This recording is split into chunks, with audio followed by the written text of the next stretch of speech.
Well, we have less than ideal playing conditions, but we're going to play football. Tonight, the Monroe Central Seminoles at 6-0 travel to Shenandoah to play the Shenandoah Zeps with a record of 4-2. And good evening, everyone. This is Jeff Stevens, along with Joe Eddy and Chuck Roberts. And as I said, coming in, less than ideal conditions. The last couple hours, we've seen quite a bit of rainfall, and the wind is very, very heavy, going from your right to left as you watch the game today. I guess the first thing we need to talk about, Chuck, is just how the conditions may affect the ball game. It remains to be seen, Jeff.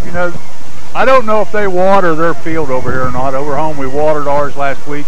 It was pretty soupy because it had been watered all summer. If they hadn't been watering this, it'll take it a while for this field to get soft.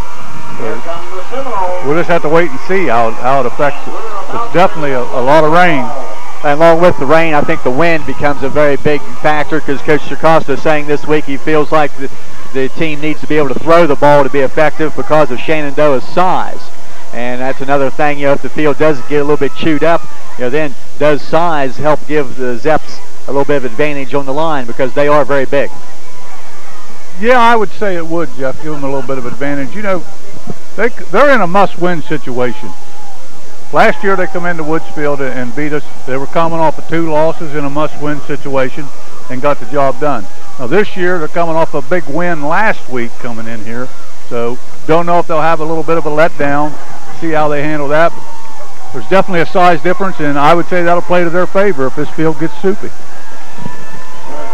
And if it does get a little bit wet, then you could look, to maybe that offset the quickness a little bit of the Seminoles. But on very wet conditions last week, we saw the quickness still be a major factor in the ball game. It appears that the Zeps will receive. Did not see a signal here. Again, a possibility because of weather conditions that the Seminoles may have elected to defer or done something here in order to take the wind to their advantage here during this first quarter. And it appears that was the case then.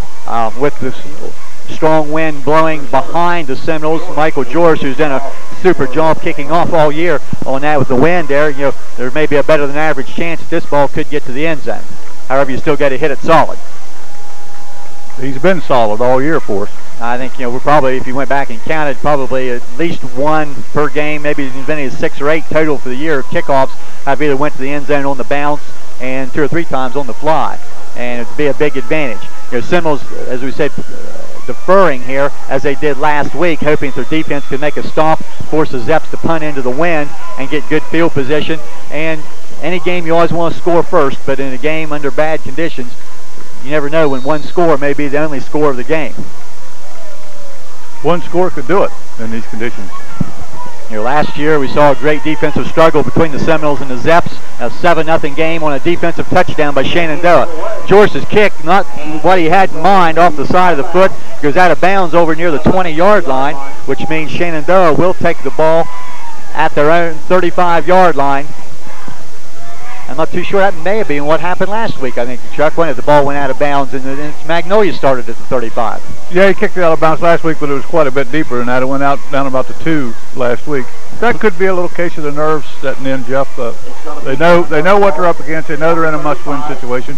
We can ill afford a loss here, so maybe a little bit of nerves kicking in. Yeah, and please bear with us tonight. And we've got the camera covered up here, so if you see something flopping in front of the camera lens, we're trying to keep the camera dry. Numbers will become extremely difficult, especially on the white jerseys here as we go. Zeps first down. They'll give to their tailback. No gain. And number 20 is Tyler DeVauld, their senior, 195 pounds. He'll get about a yard. We've talked about the big offensive line of Shenandoah. A couple of young men in there go, one at 285, one at 295, and a couple go about 245. So some good size, but sometimes quickness can run circles around size. Second down, 9. Tailback again, DeVauld. He's going to get about 5 yards to the 40.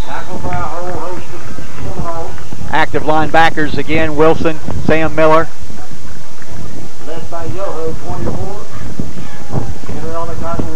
They'll give him 5 yards out to the 40, 1 yard line. Again, yard lines are going to be a little difficult to pick up here also because of the field not marked quite as plain as what we're used to at home. But 3rd and about 4. Shenandoah will rotate different tailbacks. Their quarterback's number 10, Heath Schultes. They'll send a man in motion to the left. And they'll look to throw. Schultes tries to go out for his fullback, number 41, Leach. Incomplete. So there's that strategy, Chuck. First series, Shenandoah gets 6 yards, but 3 plays, and they'll be forced to punt into a very strong wind, probably 20, 25 miles an hour, if not more. Appears to be maybe we made the right call on deferring and going with the wind early. Like you say, you want to try to get that score early because this isn't going to get any better as the night goes on. Conrad and Ishii are deep.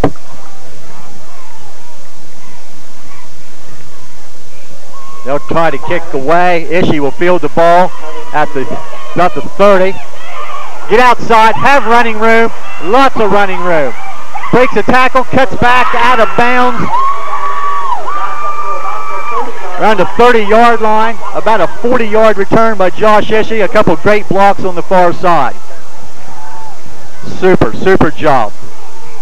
And Josh Ishii has proven to be a very dangerous return man. 33-yard line.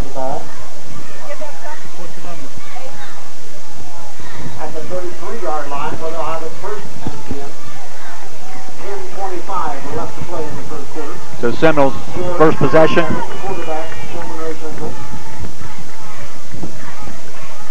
Send Yoho in motion. Sweep, left side, Wilson. Running room. He's down near the 25-yard line. Pickup of about 7 or 8 yards. We'll see where they put the stakes down.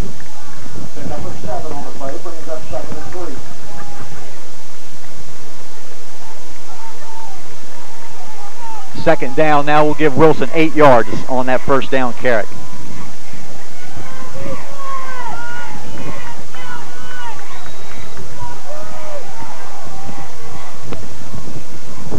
Power eye backfield, 2 tight ends. George hands off his 3rd backfield, right at the line of scrimmage, picks up about a yard.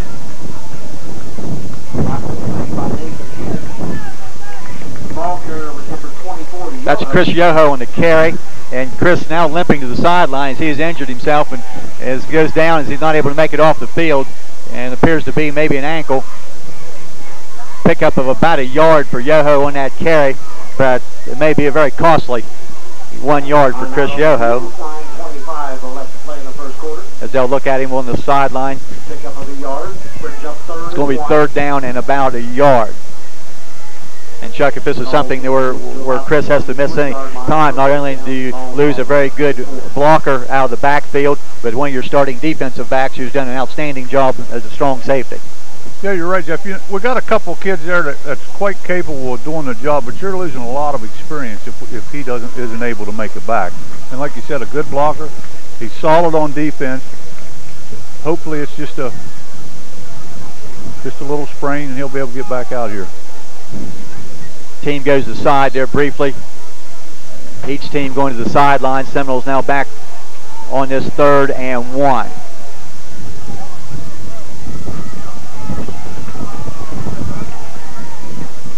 Still raining, blowing very, very hard, but at the Seminoles' back.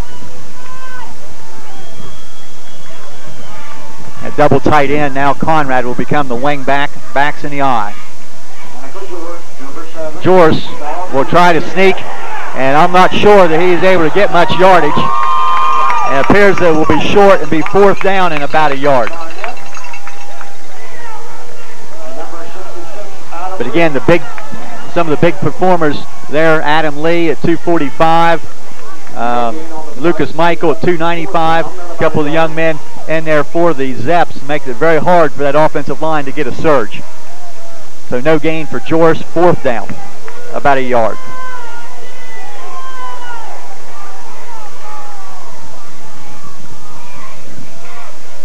Sweep, Wilson tries to get outside to the right. Behind a block, he'll have his first down. Fumbles the football.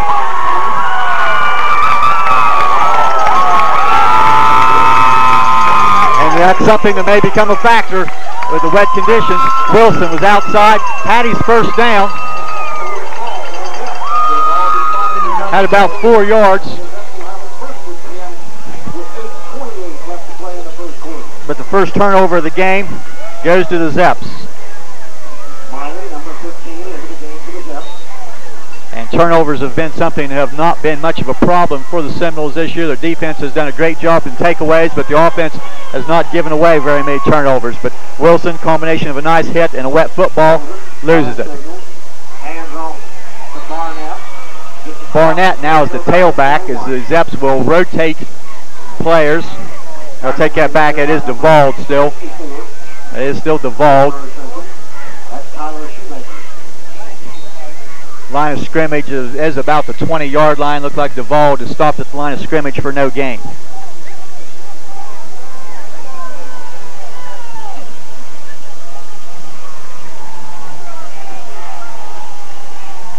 Second and 10, no gain on the play. They'll give once again to Devald. Try to get outside. He'll be brought out of bounds after a short gain by Aaron Brown. Aaron Brown will now step into Yoho's strong safety spot. Get a couple of yards, maybe 3 to about the 23-yard line.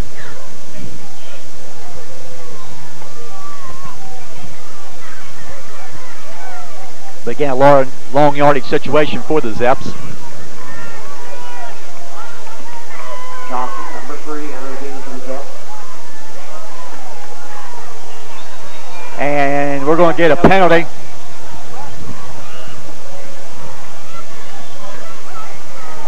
And this may be, Chuck, the illegal substitution or breaking the huddle with 12 men. And that's what the call was. But I tried to count real quick. I'm not too sure if the Zeps didn't have only 11 on the field because nobody left. I didn't see one run off. Well, but the officials are a lot closer than we are, so a 5-yard step off for 12 men in the huddle. Now brings up about 3rd and 12. 2 wide receivers to the left. Hands off to Devald, number 20. Devald once again. Gets just shy of the 20-yard line, falls forward, gets up to about the 21. Short gain. Tackle was made in there by Maybe a yard or 2. Once again, punting situation for Shenandoah. There you seen the quickness take over, Jeff. That looked like a big hole to start with. Looked like I was going to go somewhere, and it just slammed shut on him in a hurry. And we had a pretty good look down at that out of that hole. You're exactly right. And again, through everything else, it's hard to see for sure the numbers. Sorry we can't give credit where credit is due. Again, a very short kick. Ishii will take it. Get outside again. Josh Ishii going to be down near the 25-yard line. That's going to be probably in the neighborhood of a 20-yard return. As we're trying to count yardage here and really have no guidelines to go by here to tell what yardage it is. They're going to put the ball down just inside the 25 at about the 23-yard line. 24-yard line. First and 10. Still no score in the game. 6:13 left. Period number 1. George, the quarterback. Wilson. Back to the line of scrimmage. Falls forward. Picks up about Looks like Devald on the tackle. A yard or 2. Number 20, Tyler Devald. Give Chris Wilson a yard. Picks up a yard. Brings up 2nd and 9.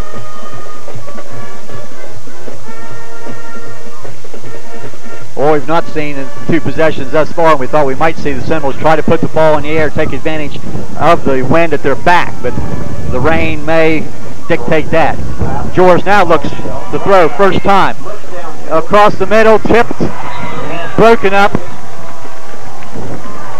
intended for Dan Miller, I believe, and incomplete and well defended. Give a good second effort on that, Jeff. I thought he was going to get to it after he batted it. The ball kind of hung in the air for a while there, but Dan's effort not able to get back to the ball. Now 3rd and 9, ball at about the 23-yard line, it appears.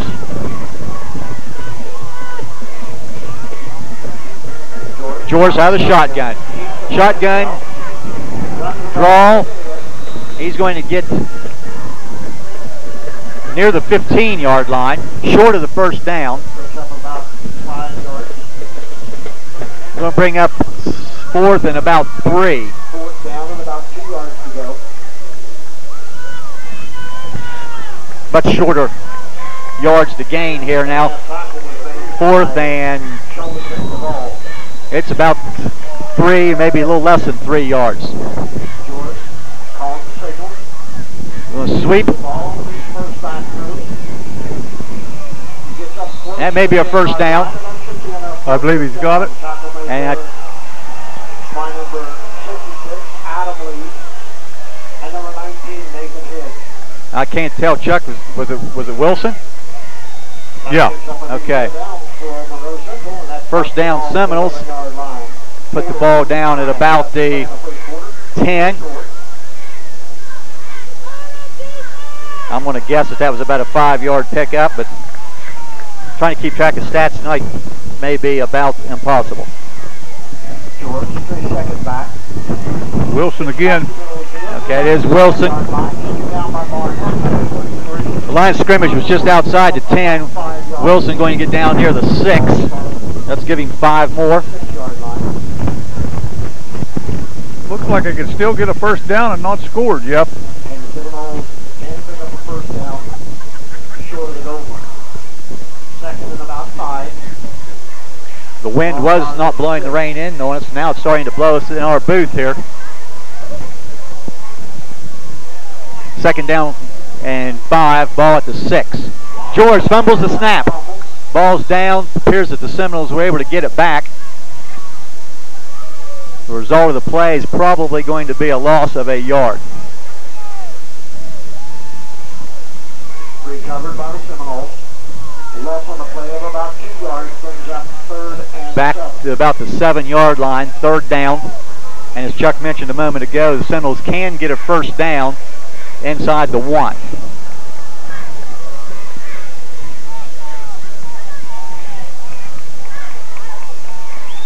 Aaron Brown is the slot wing back to the right. George once again fumbles the ball. Pitches late. A broken play. And we're going to get a couple of flags.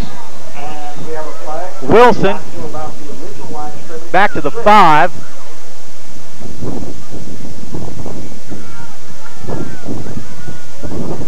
Illegal use of the hands call against Monroe Central. Now, decision for the Zeps, but that's probably a 10-yard step off. I'm sure they're going to take that penalty. Yeah, I would think they would, Jeff, because I don't know that we would try, but I think we could make a field goal from there. The thought crossed my mind beforehand on 4th down from the 5, whether that may have been the attempt, but now you're going to go back to put the ball on the about the 20, because that's 10 yards from the spot of the foul, which was in the backfield. And that play was just disaster from the word go, so it may be fortunate that the Seminoles still have possession. I'm not sure that the weather's causing that fumble, Jeff. Looks like we stumbled onto something maybe going outside, and they're trying to rush a little bit to get there. Joris on the out, complete. Ishii bobbling the ball and not able to hang on. I believe that is Josh Ishii. Incomplete. It's a well-thrown ball, Jeff. Now 4th down from the 20, and really Seminoles have no choice but to go for the first down.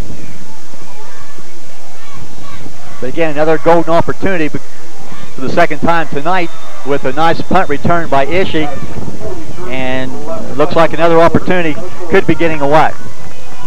Yeah, I would think they would kind of try to flood a flat here and maybe hopefully get a pass interference call.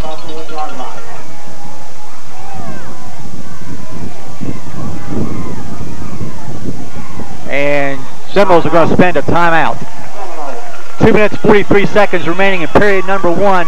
We are scoreless. Very windy and wet Shenandoah High School. And we'll try to keep things going here. And, looking at some different weather reports, Chuck, before we come. I'm sure as most people do, on that. And this morning they said rain moving in, overnight. So you felt pretty good. But then as the day went on and got to be about 4 or 5 o'clock, you could tell that probably had been revised, and it started raining. I know on me driving down here, and I was here shortly after 6, and it rained pretty hard for quite a while, and it's still raining. Yeah, but you look at the field there, Jeff, where we're at right now. Most of the game's been played right there so far in that area, and it's not taking a toll on it yet. So I'd say it's really not affected the field too much just yet.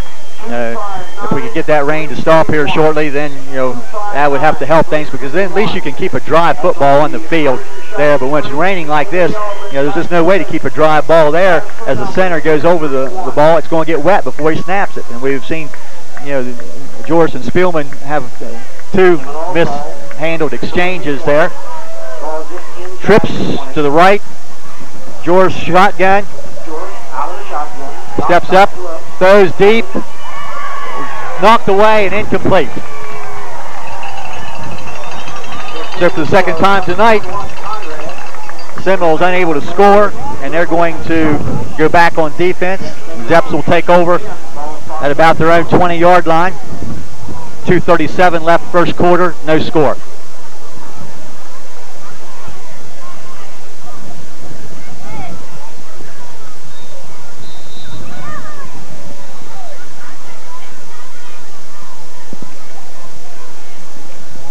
We still have Aaron Brown in at strong safety, replacing Chris Yoho, who was injured earlier. And looking over on the sidelines, it looks like Yoho is sitting on the bench over there and has some ice on his leg. Looks like an ankle, and not a good sign as far as play the remainder of the evening. But confidence in Aaron Brown here to be able to do a nice job. We'll get some motion by the Zeps.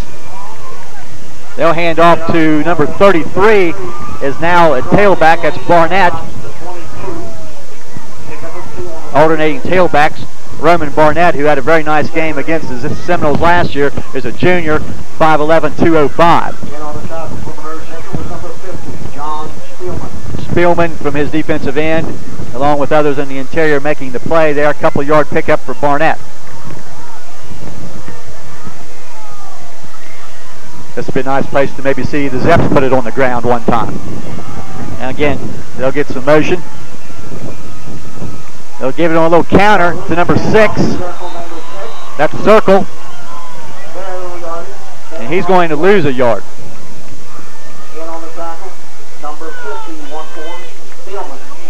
Like John Michael Spielman on the stop again, Jeff. And doing a nice job with part of the responsibilities at defensive end is counters and reverses. Take that back, Jeff. That might have been Schauber. Okay.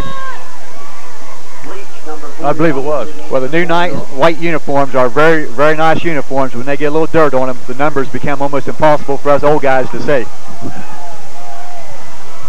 3rd and 9. Shoulders at quarterback. Has attempted only one pass. Rolling to the left. Wants to throw a second time. Number 15 is the intended receiver. That is Cody Miley. And the ball came loose as he hit the ground on the far side. So punting for the 3rd time is Shenandoah. 3rd time could be a charm here, Jeff. Maybe Ishii will break this one. Zeps have went 3 and out. Conrad and Ishii standing back about the 50-yard line. And I hesitate as I count back from the goal line to see for sure where they're at here. Kicks away, and we're going to get a penalty. Now, what will be interesting there, Chuck, is to see what that penalty is. Is it roughing the kicker or running into the kicker? I would say it's going to be roughing. And if it is the case of 15 yards, then that would give the Zeps a first down. We'll see. Their punter, number 15, is Cody Miley, and he seems to be injured on the play.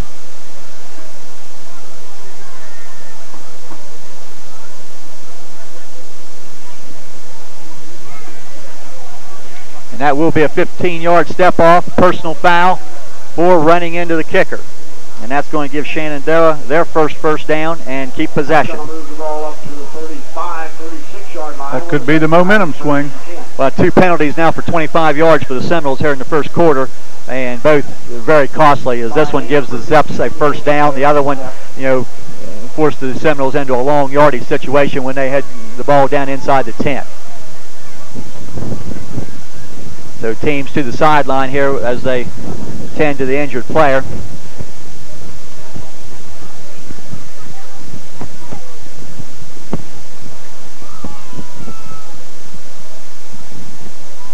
Keep looking out here, Chuck, and hope that maybe the wind that's dying down and the rain has stopped blowing here.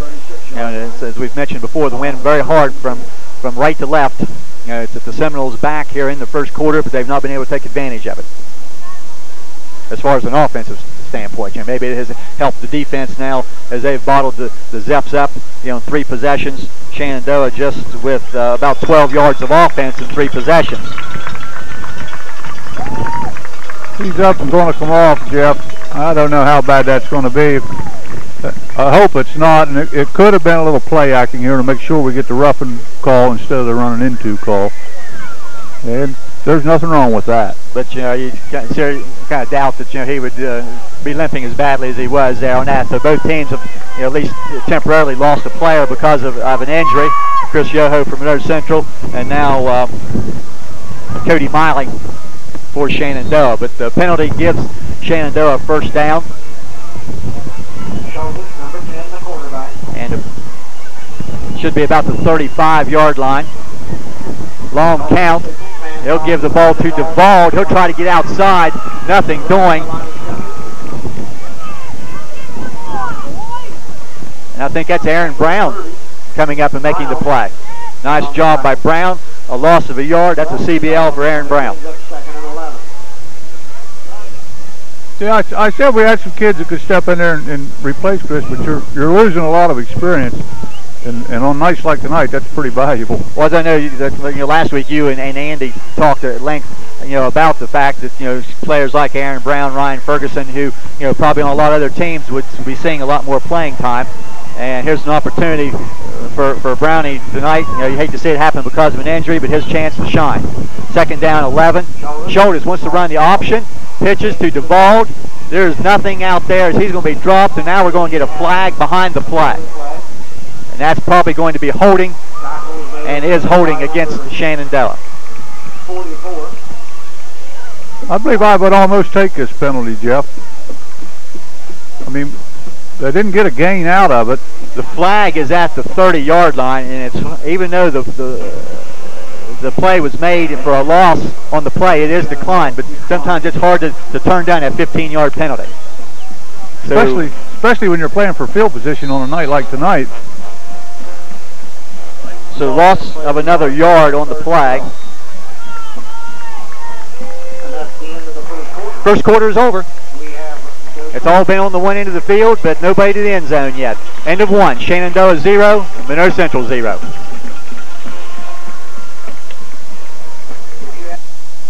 Elaine Ann's Cleaning Service provides full service from business to residential. We not only clean your carpets, but we also clean your upholstery.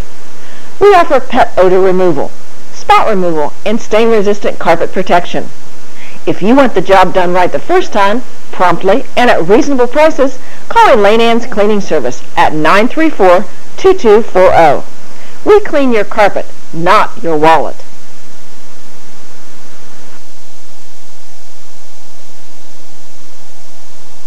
A good football team works together, helping each other to do their best. A good insurance company works together too, showing you the best coverage for you and your family. FW Shoemaker Insurance Agency represents several companies, so you benefit from personally designed coverage. Talk to one of their agents today about life insurance and annuities. As they continue to look out for your future, FW Shoemaker will celebrate 100 years of service in 2003. The Seminoles and FW Shoemaker Insurance, 2 winning traditions.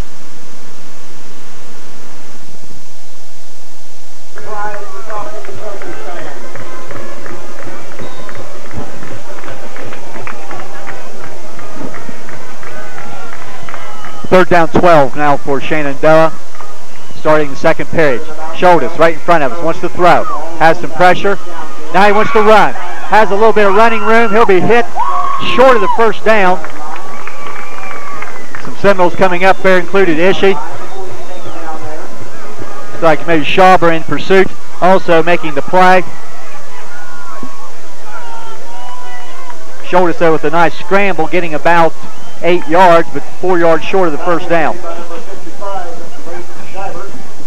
Shelburne, good pursuit there. But Shoulders, decent job, pulling that ball down and running. So 4th down now for the first time tonight. Shenandoah with a new punter with the wind behind him, and he really hammers it. And this ball, fortunately, will roll to the end zone. But that's a nice punt from the line of scrimmage of about the 40-some yard line. That's going to be better than a 55-yard punt by a kid that was not the punter to start the game. That looked like the fullback, number 41, Cody Leach. And it was a line drive kick and over everybody's head and to the end zone. So Seminoles now with their first possession that is not real good in this game. The wind caught that ball and took it. But just, part of the game on that. Maybe Shenandoah taking advantage of the wind with a good punt, though. Now, hopefully, going into this very strong wind, we can't even tell by looking at the flag much, Chuck, because the flag's all twisted around the flagpole, but pretty easy to tell it's blowing. I think that may be Gordon, and the ball's loose.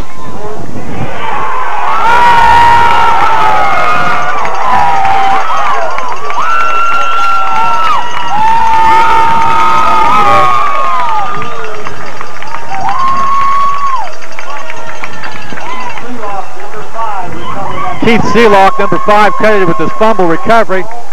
The Zeps getting a big break on the recovery. The second turnover by Monroe Central. I believe Gordon was the ball carrier, with the ball coming loose.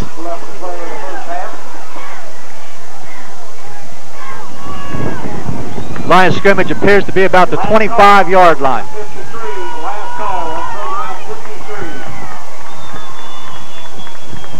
They'll give to Barnett. Number 33, the tailback, short gain. Pick up about 3 yards. Pick up 3 on the play, brings up 2nd and 7.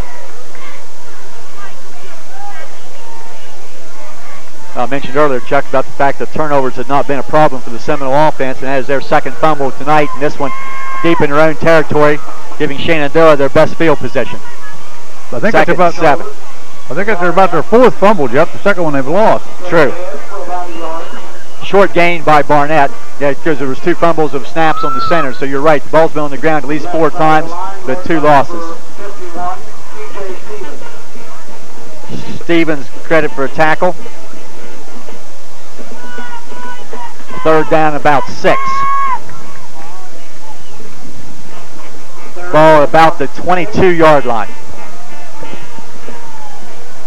2 receivers, Johnson and Zirkle wide right. 1 back and the backfield. They'll give to that 1 back. He'll force his way forward to about the 20. Interior line there, which would be Shoemaker, Wilson, and others will make that play. Down near the 20. Dan Miller also there. 4th down and about 3. 4th and about 4. Pick up a yard on the play. For the 4th down play here for the Zeps. Really the first big play from a scoring standpoint for the Seminole defense.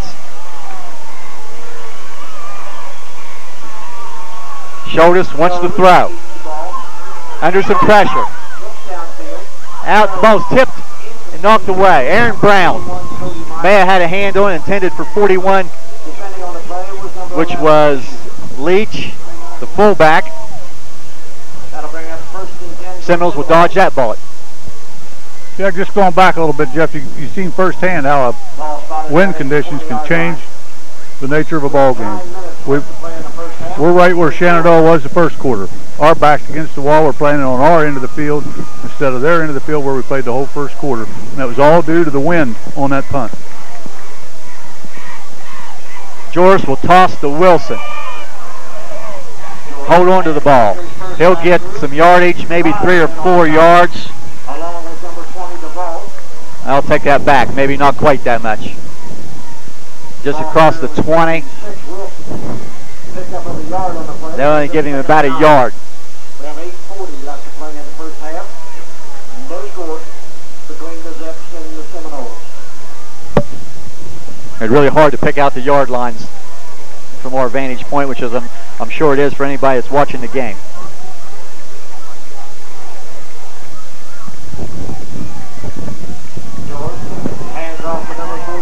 That's Gordon. He'll get to the outside. Be submarined on the far side there. He's going to be very close to a first down. We'll have to see where the officials spot him. It looks like he is just short. Third down and maybe a yard or just less than a yard. It's very near the stakes. They'll put the downs marker down just very, very close. But I believe that was Gordon to the outside. Third down and yard. Seminoles with just one first down.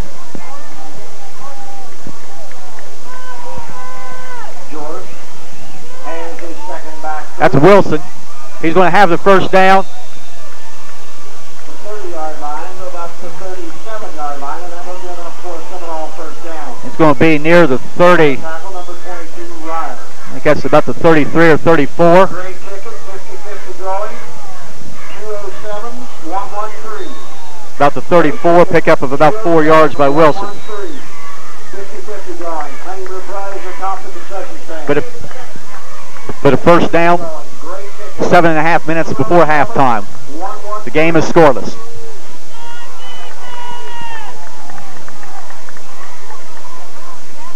Fake to Wilson. George out. Intended for Conrad. Flag on the play. Shenandoah faithful not happy with that call. He definitely had his arm draped over the shoulder. Looked like the front hand came and probably made the play on the ball, but the back hand, the left hand, looked like was around the waist. Exactly. And that's going to be a 15-yard step off, it would appear. And is the call. But yeah, I think the right hand was in front and made a nice play, but the left hand was around Adam Conrad's waist, and that is interference, at least according to the man down the side judge there. So that 15-yard step off from the line of scrimmage puts the ball near the 50-yard line. They call it the 49, still in Seminole territory.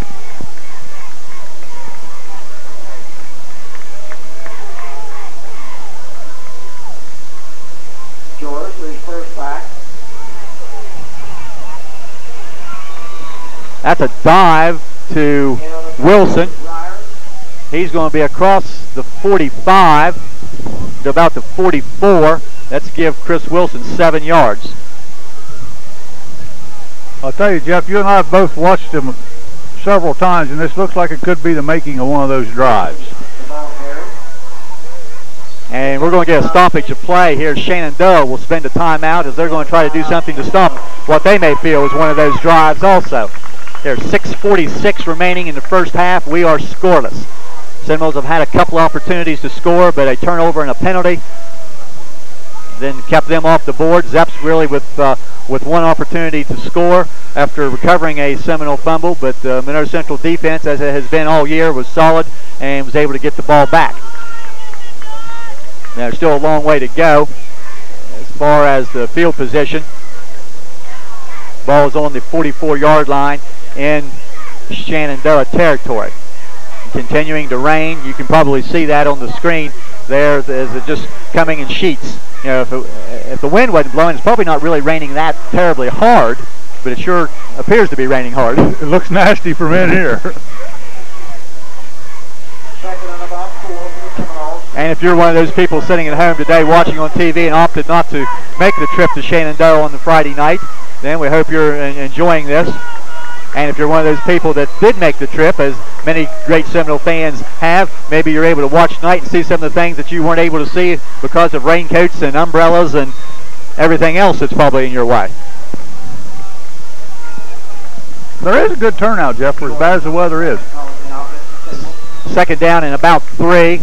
Wilson, he'll break a tackle and get back to the line of scrimmage and maybe get a yard.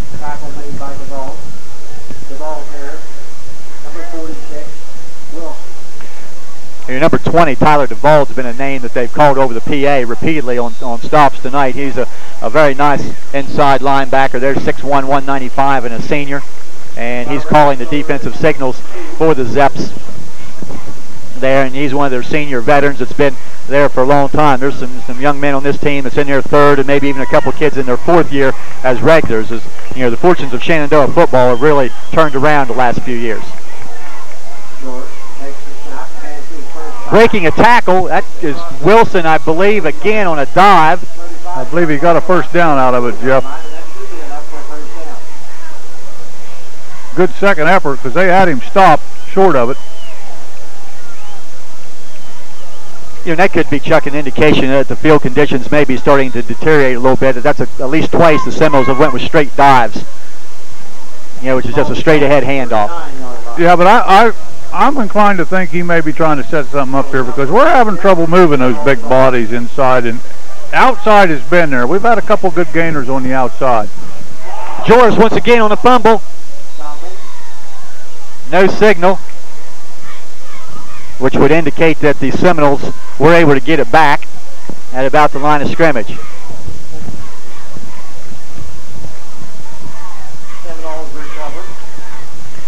And that's at least the third fumble of an exchange between the center and the quarterback in this game. And there's nothing that you can do, as we've said, by the officials or by the people running the football in to keep that ball dry once the official puts it on the ground. You know, there it is now on the ground, and it's getting wet. I mean, there's nothing to do to avoid that.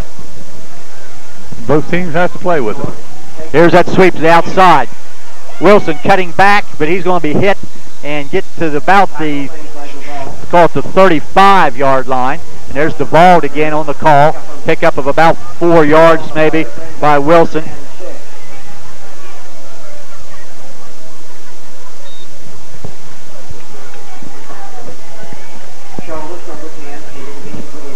And we may have missed part of that play as the cover on the camera blew off in front of the lens there. So that was a gain of about 4 yards by Wilson. And Chris Wilson's been within an eyelash of breaking a couple runs here for big gains. There's George once again on the fumble. He'll get it to Wilson, and he'll break a couple of tackles and fight his way forward for about another 3 yards. But again, the football on the ground.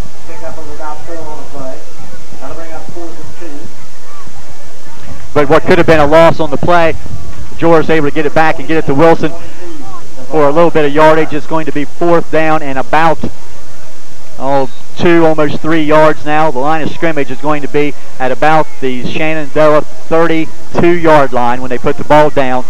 4th down and 3. Clock running now, 3:45 before halftime. Toss outside. Wilson, he's close, I don't know. It'll depend on the spot. It looked like he had some room there and it closed off in a hurry. The officials will need to stop and look at this. And even I'm almost straight on, Chuck, and boy, that's very close. I am straight on it, and from my vantage point, he was across it, but it's going to depend on the spot.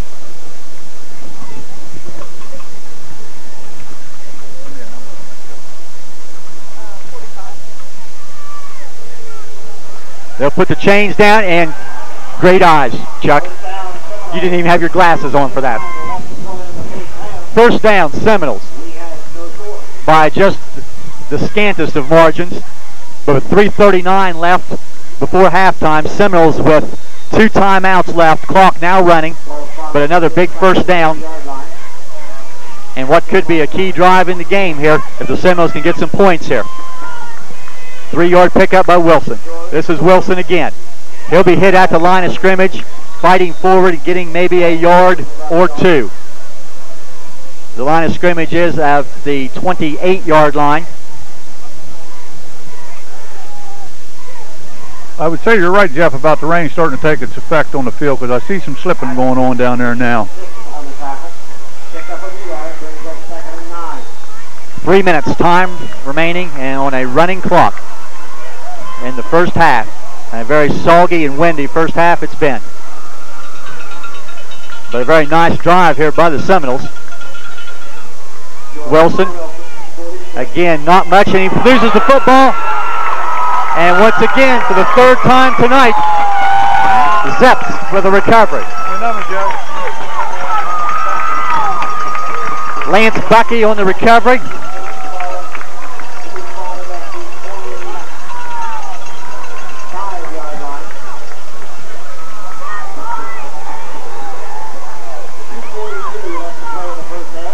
Three turnovers by the Seminoles off the fumble. Shenandoah still with no turnovers in the game.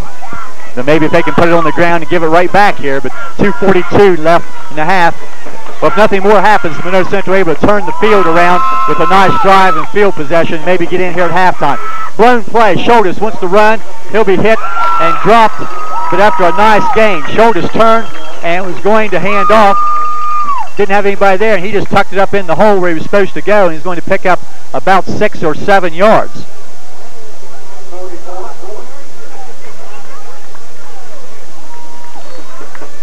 So again, a broken play. Shenandoah turns it into positive yardage now. So it's about a 6 or 7 yard pickup. In the middle there, I think possibly Wilson was on the tackle. Option play. Schultes comes down. He'll be dropped by Tyler Shoemaker. Loss of a yard. Tyler Shoemaker unblocked to the quarterback.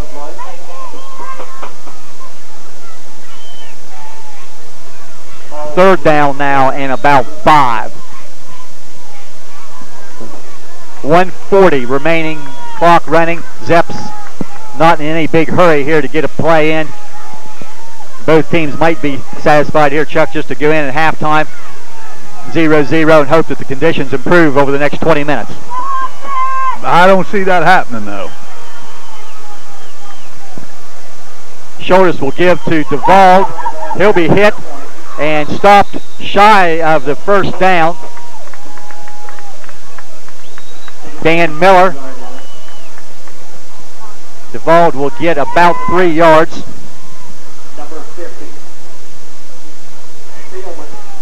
Clock running now inside a minute. Shenandoah forced to punt. Seminoles content on letting the clock run.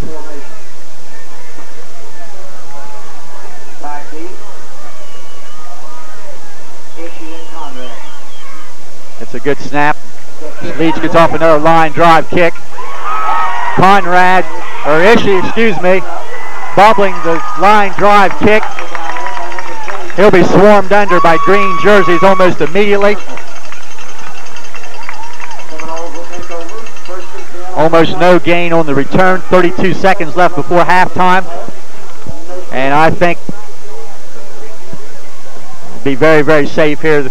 Look for the Seminoles to maybe do nothing more than Michael George take the snap and take a knee and get this one into halftime.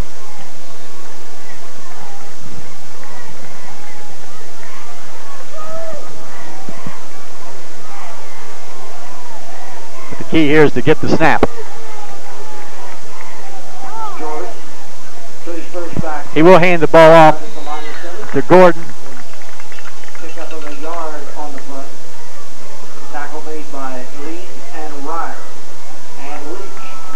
Pickup of 1. Clock now inside 15 seconds, and I believe that will in fact take us to halftime.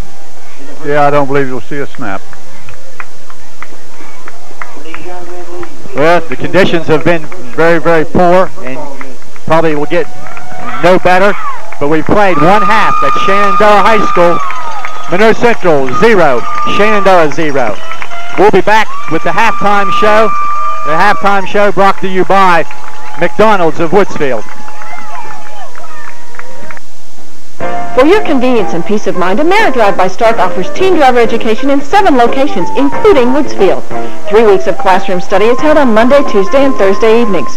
State Department of Public Safety, AmeriDrive has been teaching teens and adults to drive for 20 years. 8 hours of one-on-one behind-the-wheel instruction is scheduled at your convenience. Call AmeriDrive by Stark at 1-800-YOU-DRIVE-2.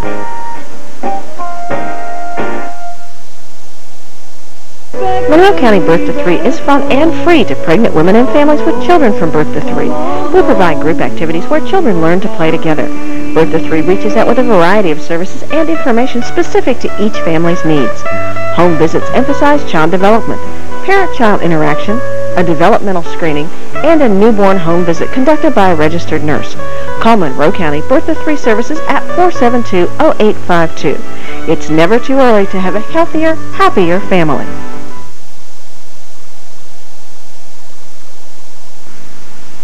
The Citizens National Bank of Woodsfield, home-owned and independently operated since 1933. Your community bank. Our officers, directors, and staff are dedicated to customer and community service. We reinvest your deposit dollars locally. So remember, banking with us is not only good for you, but it's good for your community. Citizens National Bank of Woodsfield, member FDIC, equal housing lender.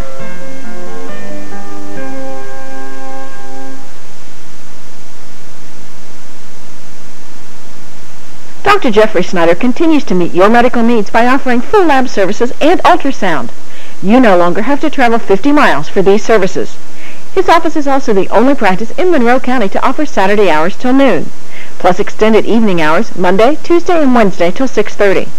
Dr. Snyder and nurse practitioner Carol Shoemaker are still accepting new patients. Appointments are encouraged, but walk-ins are welcome at Dr. Snyder's office. McDonald's of Woodsfield is not just great food and lots of fun, it's a vital part of our community. Perla and Dell strongly believe in supporting our kids, both in school and in extracurricular activities. That's why McDonald's is proud to be the exclusive halftime sponsor for the Monroe Central Seminoles. They're happy to support our players, our cheerleaders, and our band. After the game, celebrate at McDonald's of Woodsfield, where we love to make you smile.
McDonald's of Woodsfield is not just great food and lots of fun, it's a vital part of our community. Perla and Dell strongly believe in supporting our kids, both in school and in extracurricular activities. That's why McDonald's is proud to be the exclusive halftime sponsor for the Monroe Central Seminoles. They're happy to support our players, our cheerleaders, and our band. After the game, celebrate at McDonald's of Woodsfield, where we love to make you smile.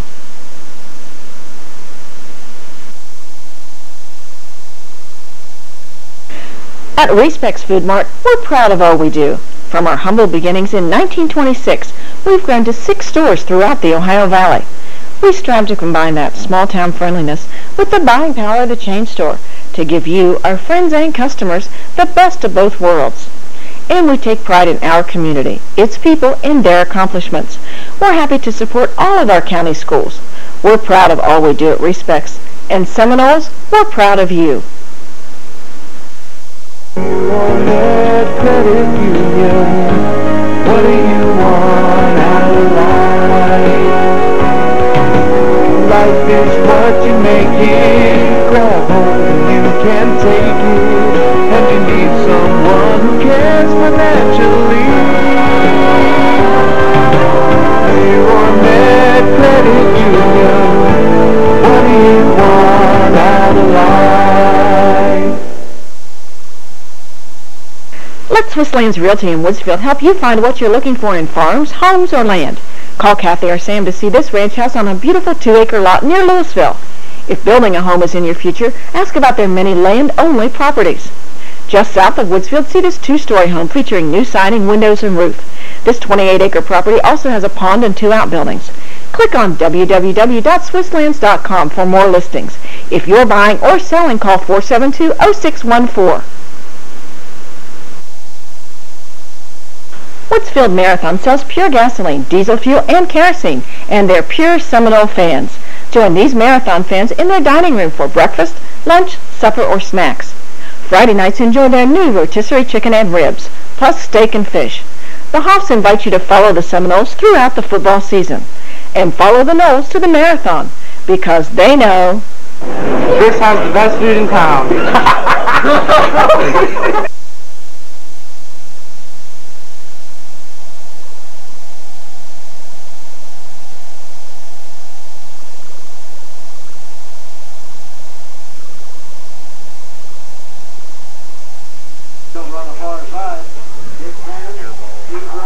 Well, we're back after a very abbreviated halftime as both bands staying off the field and so as not to do any harm to the playing surface here during halftime.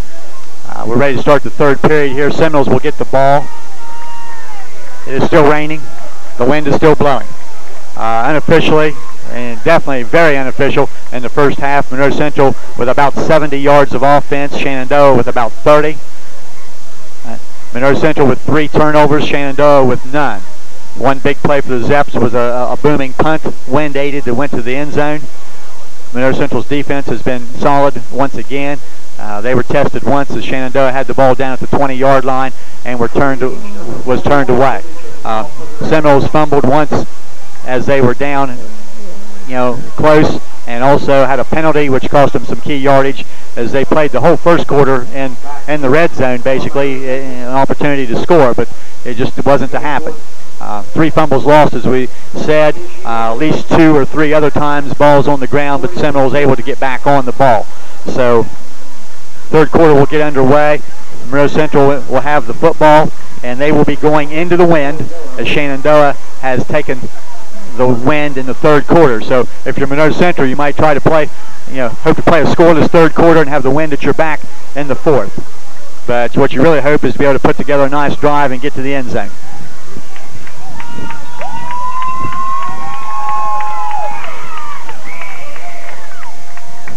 We're ready to get things underway here.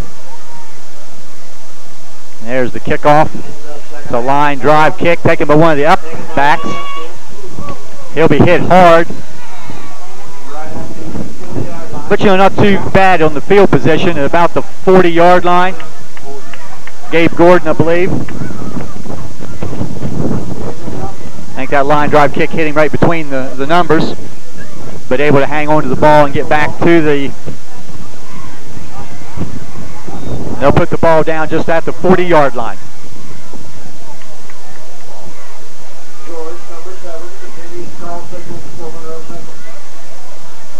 He'll start with sweep outside.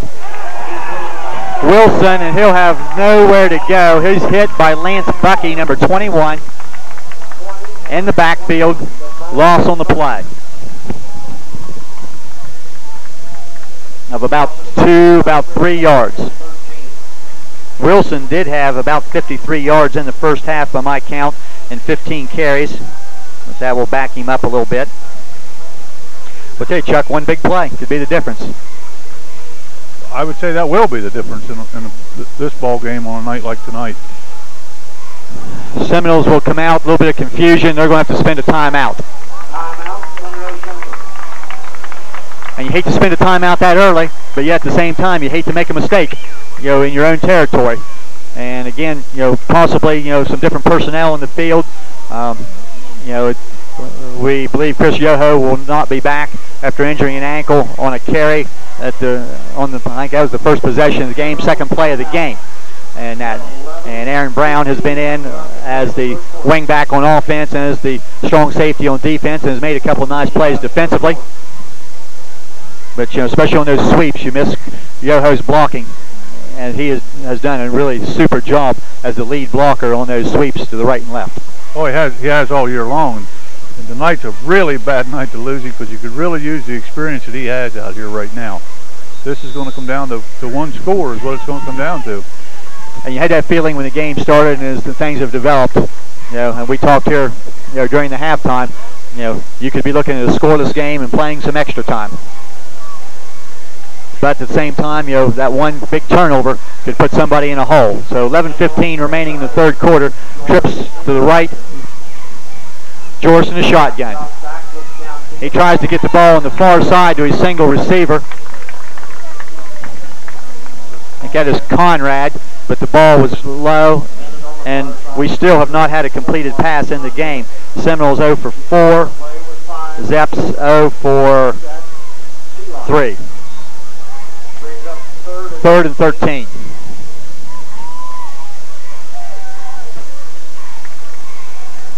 Looking at a potential punting situation, and I don't think the Seminoles punted in the first half because of the 3 turnovers.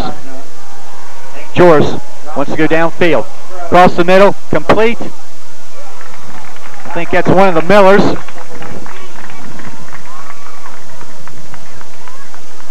Sam, I believe, or maybe Kenny Robinson. It is Kenny Robinson with the reception. He picks up about 8 yards, but that will be a 4th down.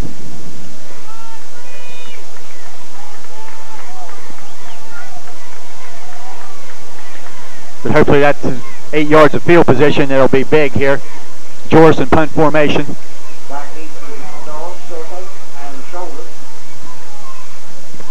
A high kick, not bad considering. Circle back at the 25, breaks the tackle and gets out to the 35 before being brought down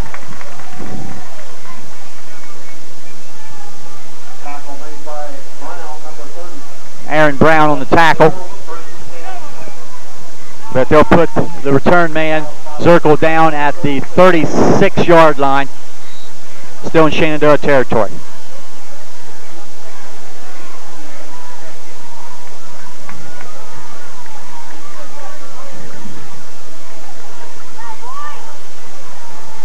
Well, Shenandoah hasn't put the ball on the ground yet, Chuck. I think I've mentioned this a couple times. It sure would be a nice time to see it happen. Yeah, you're right, and it's very uncharacteristic of a Monroe Central team to put it on the ground as many times as they have tonight. They're going to hand off here to number 22. That's Ryer. James Ryer with, I believe, his first carry of the game. And the third different tailback. And he's going to lose a couple of yards, maybe closer to 3.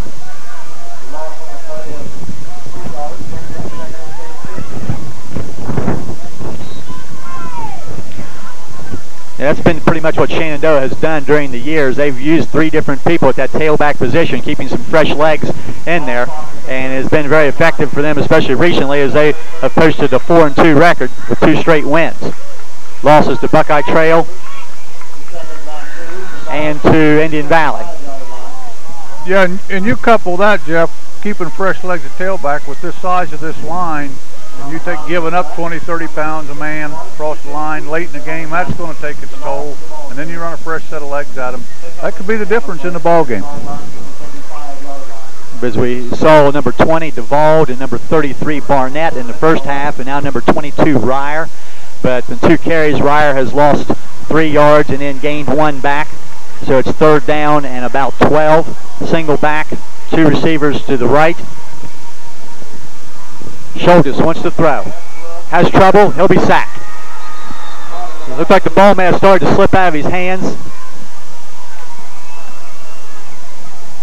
Spielman and maybe Schauber were there for the sack. A loss on the play. But that will be a sack. And 4th down. And the Zeps now with their backup kicker, who has done a pretty nice job in his 2 kicks.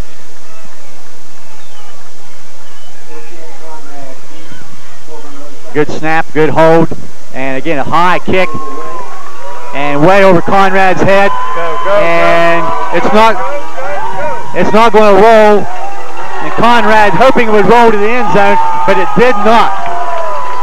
And that's a great kick. That's going to be about a 60-yard kick and roll, wind aided and a big roll, and not. I'm not sure what the best move was. And once it started to roll, then I'm glad Adam didn't try to pick it up back there. His only chance was that the ball would roll into the end zone, but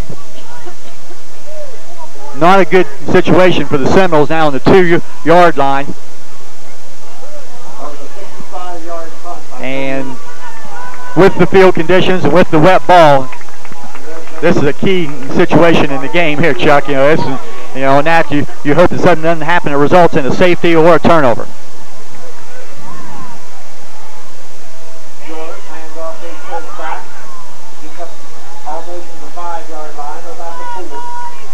That is Gabe Gordon trying to get some running room. He's near the 5, pickup of a couple of yards. But that was Gordon.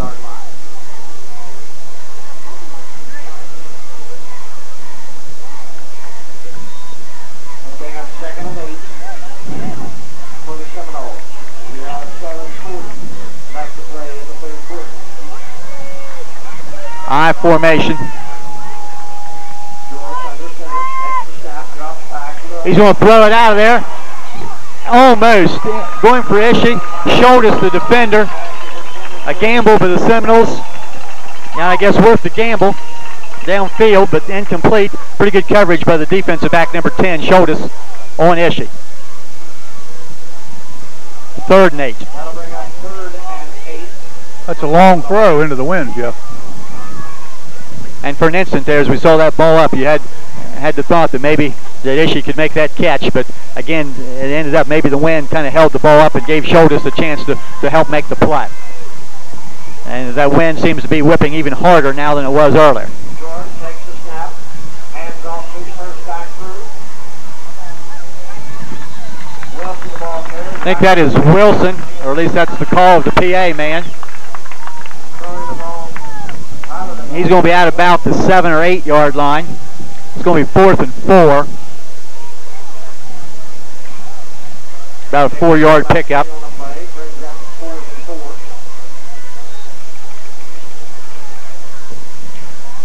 And now a punt. George again for the second time in the quarter.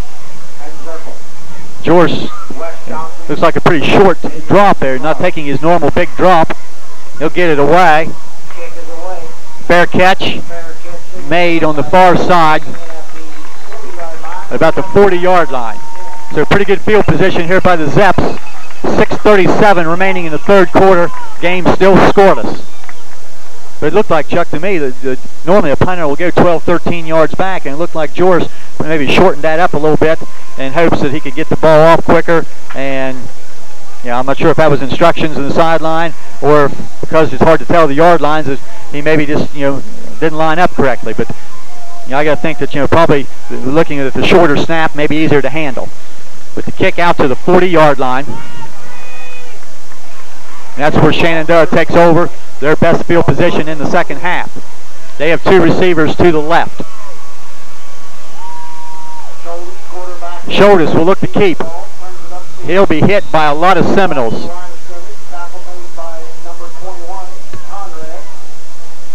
Conrad first off the pile, but last up there appears to be Shoemaker. Shoulders gets up hobbling a little bit, Jeff. And I'm not sure if that was a broken play or if that was designed to fake the handoff and then follow the fullback up in there.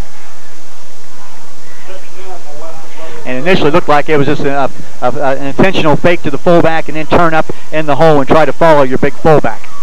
Yeah, it looked like a designed play. But you can see Shoulders, as Chuck pointed out, they're limping to the line of scrimmage. Again, 2 receivers to the left. Shoulders wants to throw. Has some pressure. Pressure again. The ball's tipped. It is caught by number 6, Zirkle. The crowd down below goes crazy, but it's a pickup of only about, what we call, Chuck, 4 yards? 3 yards? First Shenandoah completion of the night. Third down and about 7 or 6, I would say. Definitely not 3rd and 5 as they have on the scoreboard. Clock running 5:15. Again, 2 receivers are wide to the right. Shoulders wants to throw. He's looking to the right. Has some pressure. He's hit and he's going down. Shoemaker along with Spielman and Stevens. Loss on the play back to the 44 yard line. 8 yard loss. Second time tonight Shoulders has been sacked. So long yardage here, 4th and 14. Leach once again in punt formation. Zeps late getting some personnel on with the wind behind him. Leach has used the wind very well a couple times. He gets this one away. It's a line drive kick toward the sideline. It's going to hit and roll and roll into the end zone, I believe. We'll see where they mark it. It is a touchback. Waiting for a signal, Chuck, and I wasn't seeing it, and I was a little concerned there, but the momentum of the man trying to down the ball carried it into the end zone. So a break for the Seminoles because that ball was very nearly downed at the 1 yard line. Big break there, and that was just excellent hustle by that young man down there trying to down that ball on the 1. As we saw John Michael Spielman do once early in the year, he probably would have been better advised to try to slap the ball back and let one of his teammates down it. But hindsight being 20/20, Seminoles will take the field position out to the 20 yard line. 4:17 left, third quarter. And we are still scoreless. Brown in motion. Sweep. Wilson trying to get outside and slips down. And Chris Wilson, who always looks to cut that play back, and the feet just went out from under him, and he's probably going to lose a couple of yards back to about the 18 yard line and make it a yard back to the 19. That cut's just not going to be there this half, Jeff. The footing is too treacherous. Second down and 11.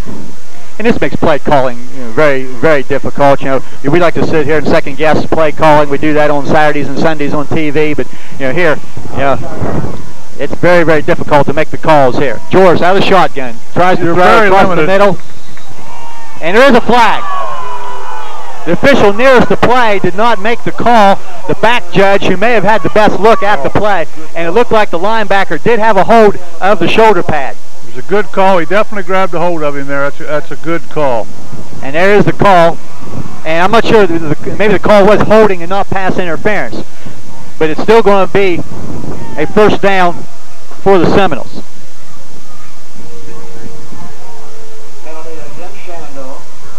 And I'm not sure who the receiver was. It may have been one of the Millers, Wilson there, and he right away come up and and made the signal that he was being held. So kind of hard to catch the ball with one hand. Line of scrimmage now out near the 40. We'll have to check that yardage here, but it is a first down. 3:30 left in the third quarter. George shotgun once again. He's got a man deep. And out of bounds. Incomplete. For a moment there, it looked like the ball was held up in the air, but not a lot of room over there for the intended receiver, which I think was maybe Conrad. Again, from here we can't tell. Yeah, that was Conrad. The line of scrimmage appears to be at about the 35-yard line, still in Monroe Central territory. 2nd and 10. Again, Monroe Central spreading out the field a little bit. Two receivers wide to the right and a man in the slot. George wants to throw again. Get some pressure. He's going to try to get outside. We've got a flag down, and the pass is knocked down, intended for Ishii. Schultes made the play. We're going to have a holding call in the backfield.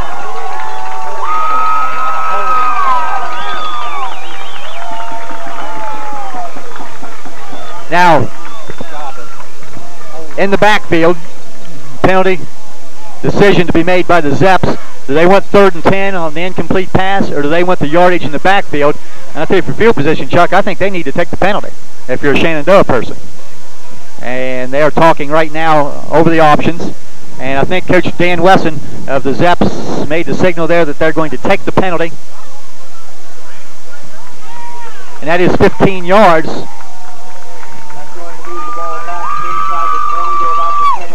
Back to about the 17-yard line, I think. Seminoles need out to the 45-yard line, so that's going to be 2nd down and about 28 yards to go. Going to have to dig pretty deep in the playbook to find one for this.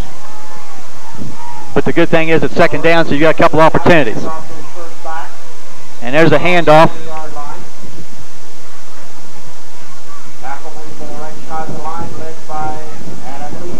Is that Gordon, I believe? They say Wilson. Gabe Gordon, I believe, though, is the carrier. He got some yardage out to about the 21-yard line. We'll give Gordon 4 yards. 3rd down and still a bunch. 3rd and 23. 3 receivers wide.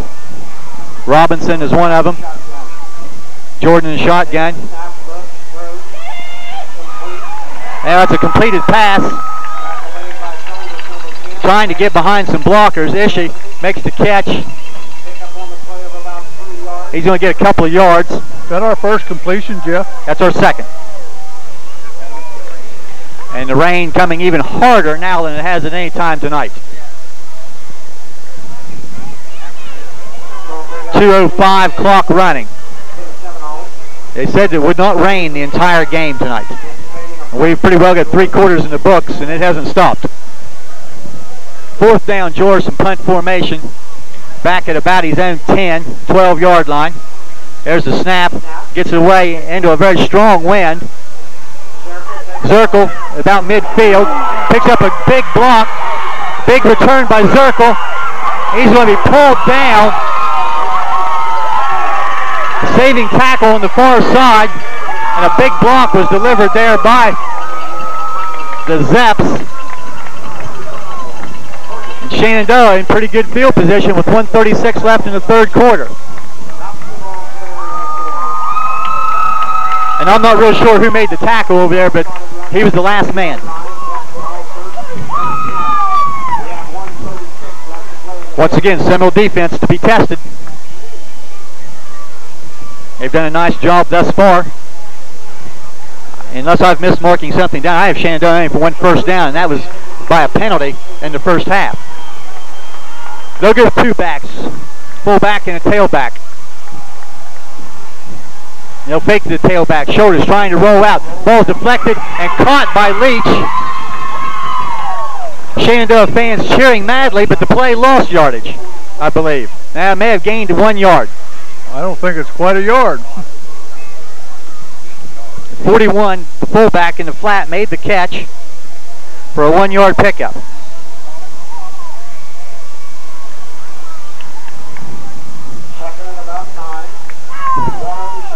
The ball at about the 28-yard line, 2nd and 9. 1 minute left. Clock is moving in the third period. We'll give them 1 yard completions all night, Chuck. All night long. What if we step up and pick one of those off? Shoulders wants to throw again with the wind behind him. Steps up, has his arm, fumbles the football. I think he got it back.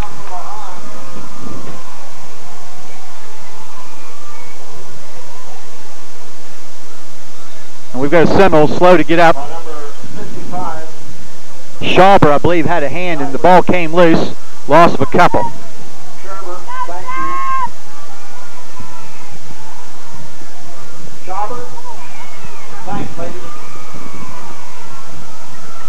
And I can't see the number going off the field, Chuck. Is that Schauber? Yeah. As he was slow to get up, the official stopped play, so he has to come out for a play. Nice white jersey belongs to Curtis Merrick. Zeps will need one more play. That sack lost a couple of yards, 3rd down and 11.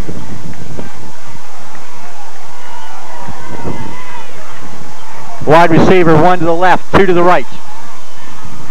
Single back is Duvall. Setting up a screen. Gets it to Duvall. Has some running room. Great open field tackle. Ishii. Completion. But that will bring up 4th down. As they set up the screen you've been looking for. Quarter is going to be over. And at the end of 3, we're at the same place we started. Monroe Central 0, Shenandoah 0. We'll be right back.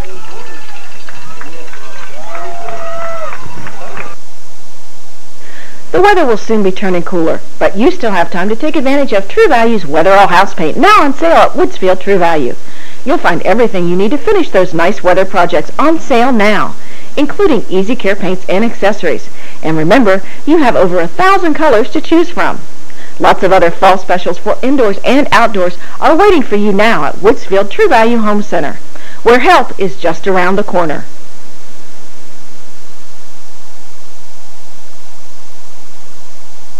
Since 1887, folks have trusted Woodsfield Savings Bank with their financial needs. So when you need someone to lead you with your financial decisions, come to the friendly folks at Woodsfield Savings Bank, where customers count. Because of your busy schedule, we offer a drive-through and night deposit box, as well as convenient parking, direct deposit, and automatic payments. The folks at Woodsfield Savings Bank truly believe that making an investment in our kids brings the biggest return to our community. Go Moles!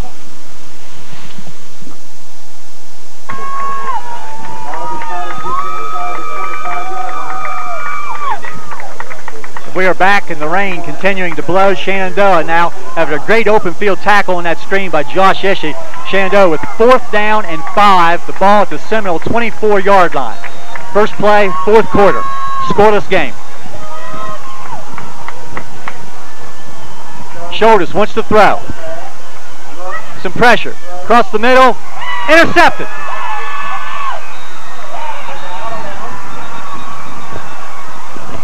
Sam Miller with the interception and the return. First turnover of the game for Shenandoah. Seminoles will now have the ball on their own 30-yard line after the 4th down interception and return by Sam Miller. Maybe that'll be the pick-me-up we need, Jeff. Well, as we talked before, maybe the Seminoles try to play scoreless third quarter and have the wind at their back, even though they did throw the ball quite a bit there in the third quarter into the wind. But yeah, I'm not sure how you throw or catch the ball in these conditions. And we have a Zepp on the sideline. Tyler Duvall, their tailback and very active inside linebacker, is slow to get up, and he'll miss this first play of the Seminole possession. And the wind blowing even harder as the rain coming across in just sheets. Again, the wind from right to left behind the Seminoles. Their first play of this possession at the 30-yard line. Wilson. He'll break loose, try to get the outside, first down. And I believe that is Chris Wilson. He'll have 12, 13 yards. And you think this field's not getting slick there, seeing the official just almost slip there as he tried to place the ball. Yeah, he was real timid on placing his feet when he made his cut over there that time. You know, the opportunities may be few and far between now as we're into the fourth quarter. That first down carry. That's Wilson on a dive. He'll get another 3 yards to the 45.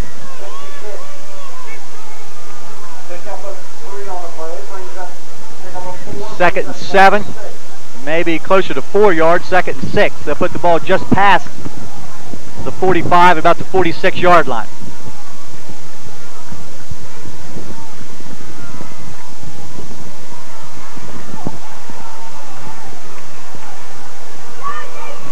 Brown's the wing. Wilson tries to get to the outside. Has a first down. Has running room. Down the far sideline. Chris Wilson down inside the 10.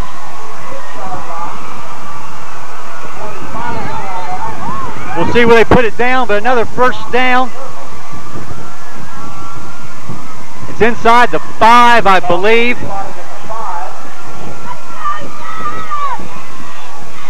About 50 yards. Looks like they're going to put it on the 5. Let's give Chris Wilson 49 yards. We got an excellent seal block over there on that far side, Jeff, to spring at. I couldn't see who made the block, but big key block over there. Chris Wilson over 100 yards by my count, if I can read my smudged ink on my paper. First and goal at the 5. Wilson.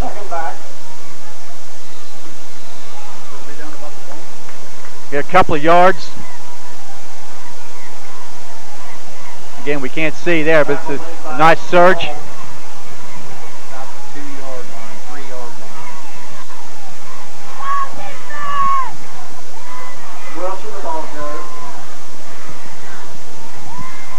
Put the ball on about the 3, we'll call it.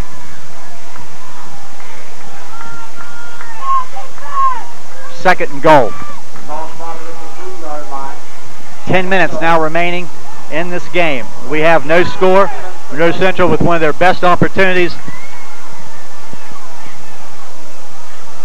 George looking over the defense. We'll get motion. Sweep this way. Wilson. Catches back. Fumbles the football. Zeps will recover for the 4th time tonight. The Seminoles will lose a fumble. And a golden opportunity has gotten away. A big hit delivered. Wilson was very near the goal line. But the ball went into the end zone, recovered by the Zeps. Shenandoah on a touchback, get the ball out to the 20-yard line. Very unfortunate break there, Jeff. You know, we said earlier when we picked this off, it looked like it could be the pick-me-up that they needed. They made a nice drive, some big runs, and then have at the end like that. Now the defense has to get the ball back for you in field position and a chance to do it again. 9:45 remaining in the game. We are still scoreless. And we're going to get a couple of flags. And Shenandoah will be penalized 5 yards. And I looked away there, Chuck. Was that 12-minute huddle? Yeah, that illegal substitution again.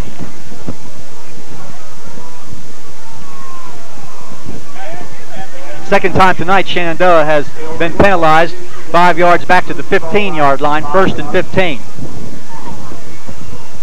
As we said, that is 4 turnovers on the Seminoles tonight, all by fumbles. Shenandoah only 1 interception for 1 turnover, and I'm not sure if they fumbled more than maybe 1 time tonight and was able to get it back.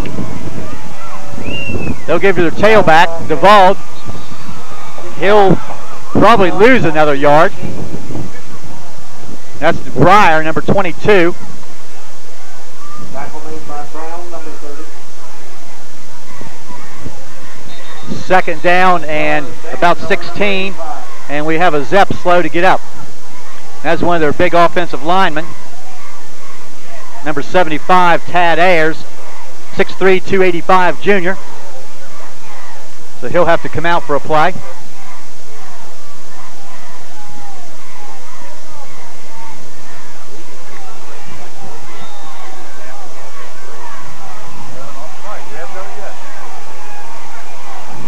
Fullback will be offset to the right.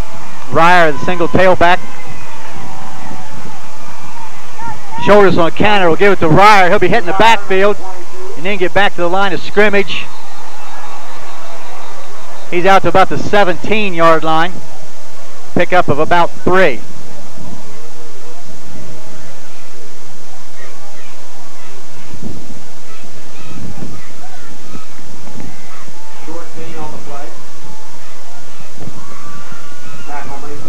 Third down and about 13 as the ball will be at the 17-yard line. Led by number 55, Shoemaker. Well, for the first time in a while then, if we can make a stop here and force the Zeps to punt into this wind. We're just looking for one more break. 3rd and 13, 2 receivers tight. Shoulders wants to throw. He'll be hit and caught, but he's well short of the first down. Number 21, he's going to be at the 26-yard line.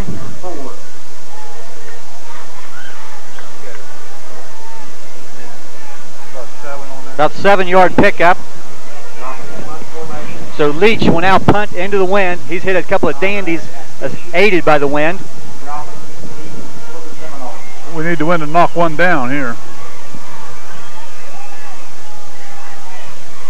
No pressure. Kicks high and not very deep. It's going to hit, and they'll get a favorable roll for the Zeps. How is the ball rolling that far in this muddy field? But they'll roll dead at the 42-yard line, where Seminoles will take over. 7:34 left in the game. We are still scoreless. Well, we just need to put another one of those drives together, Jeff, and they're capable of doing it. They showed us the last time. 2 times, once in the first quarter and once here early in the third quarter. Seminoles were down inside the 10, only to lose the ball either by fumble or penalty. So maybe third time's a charm. 7:34 remaining. Some late shifting by the Zeps. Wilson trying to get to the outside. Doesn't have a lot of help. He'll get out near midfield, pick up 7, maybe near 8 yards. Right about the 50-yard line. Didn't have a lot of help out there on that. I'm not sure where all the blockers must have been tied up.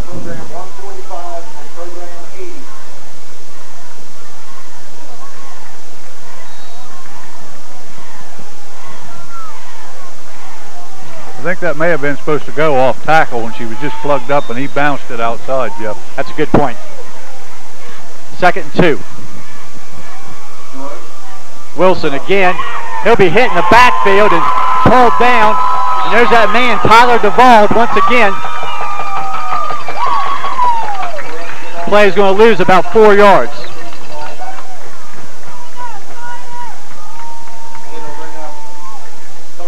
Number 20, Tyler DeVauld, has been in on a bunch of plays defensively for Shenandoah in this game. 3rd down and we'll call it 6.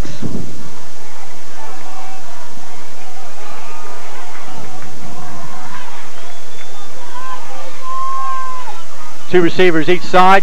Jorce fakes inside, and I don't think he's able to get to the first down. He's going to be a yard or 2 short. He's going to pick up a good 4 yards, close to 5, but he's going to be about a yard short. fake the inside handoff to the fullback, which we have seen the Seminoles do quite a bit this year out of the shotgun, and then run up in the hole. But George comes up a yard short. So now with 5:42 remaining in the game, George needs to hit a good one and get it, pin the Zeps down deep in their own territory. Again, George only about 10 yards back. Kick is high, wind aided. It'll be fielded back at about the 10. That is Zirkle. He'll be swarmed under at about the 15. Very effective punt. Very smart to catch that punt, Jeff. Exactly. Seminoles were getting some excellent coverage down. They did a good job there. Ferguson and others down making the play on the special teams. 5:24 left in the game. Scoreless. Zeps now will put the ball in play at their own 15-yard line.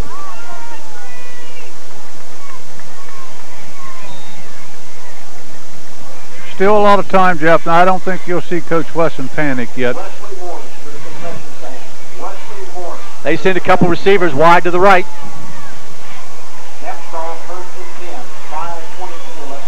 Zeps have completed 4 of 8 passes for short yardage. They look to throw. Shoulders will now try to come up in the hole. He'll be hit hard. What a blow put on there by, again, I can't tell from here who it was.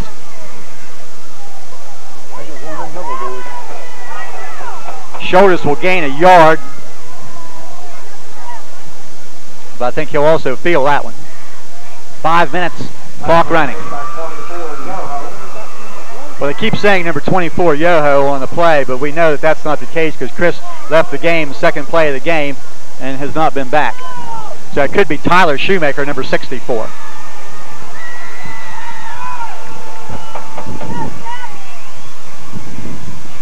They'll give to the running back, tailback, who is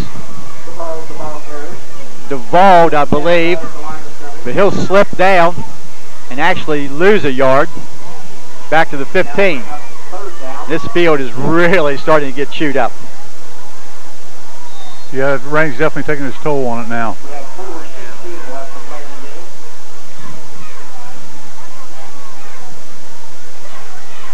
Look out there now, Chuck.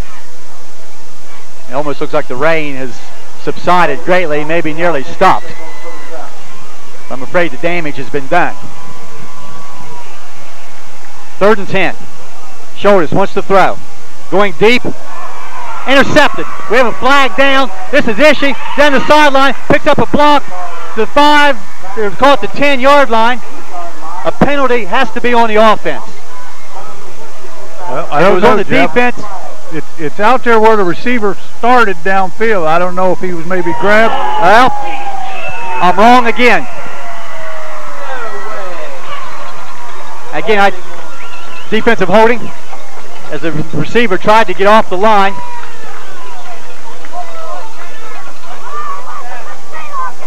The side judge detected some holding. Now, Shenandoah will keep the ball. We'll let the officials sort this out, but defensive holding is probably going to be a first down. 10 yards and a first down.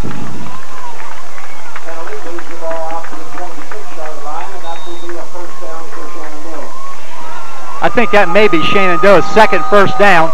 Both have come on a penalty. A roughing the kicker early, maybe third. 3:45 left. Defense making a play, but a penalty will cancel out the Ishii interception. Shoulders runs up inside and gains a couple of yards, and a late flag comes in from the side.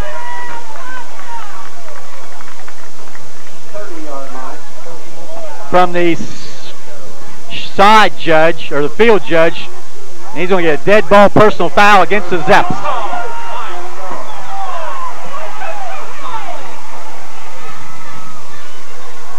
And one of the linemen, I would say, doing something. I couldn't see, but the official come running in and throwing the flag. He obviously saw something.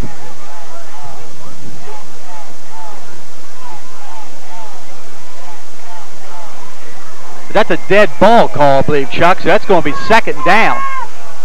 if I read the signal correctly. Yes, it is, Jeff, and that's really not a smart play. You have a team like Monroe Central coming in here. You're the underdog. You've got them nothing with 3:34 left in the game, and get a big penalty on you like that. Line of scrimmage will be back about the 14-yard line, it looks like. Second down, as the play counts, it was a dead ball foul. Second and about 25. DeVauld breaks the tackle, but Aaron Brown's going to come up and make the play at the 10. Another loss of about 4. They keep this up, Jeff, the defense may be the one that scores. Clock is definitely becoming a factor. Now less than 3 minutes remaining. Shoemaker was the backer on the play. The ball at the 10.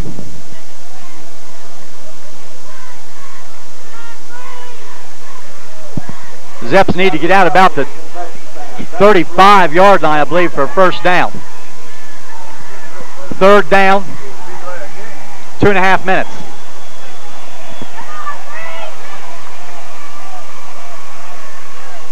Schodus keeps it as the Zeps looking to be very conservative. A couple yards possibly by Schodus. Quarterback on the keeper, fourth down. 2:10 left. Leach, number 41, once again punting into the wind. The rain has stopped, but the wind is still there.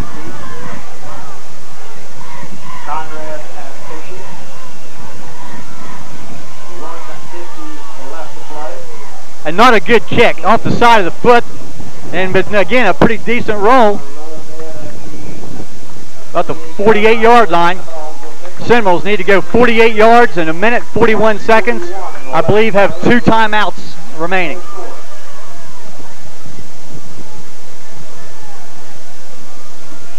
Here's the test, Jeff. This is what they worked all summer for. Is this right here? But you want to get to where this team wants to be at the end of 10 weeks and beyond. You've put yourself in position now to pull something out. You've had a couple opportunities. It didn't happen. 141. Ball at the 48-yard line in Shenandoah territory. And I believe Seminoles with 2 timeouts remaining. A running formation. Gordon. Short gain, couple of yards. It's about the 46 or 7-yard line. Give Gabe a couple.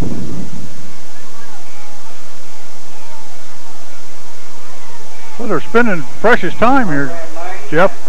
It's almost like Coach Acosta has made a decision that he's going to let her run out and then play for overtime, unless somebody can break one here. Second down and about 7 or 8. 1:05 left. George now gives to Wilson.